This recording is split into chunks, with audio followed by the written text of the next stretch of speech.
বাবা ভালো তো ছেলে ভালো, মা ভালো তো মেয়ে ভালো, গাই ভালো তো দুধ ভালো, দুধ ভালো তো ঘি ভালো।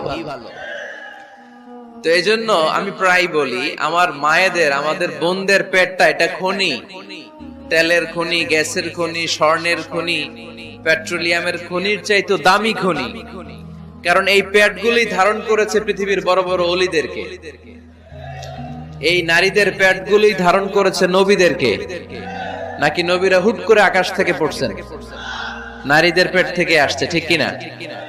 এটা যেমন সত্য, আবার পৃথিবীর সব টেন্ডারবাজ, চাঁদাবাজ গুলো এসেছে নারীদের পেট থেকে। So the decision is years. আমার প্রিয় লক্ষ্মীপুরের ভাইরা, সিদ্ধান্ত আপনাদের। আপনাদের ঘরের এই মাকে, এই বোনকে আপনি কিভাবে তাদের যত্ন নেবেন।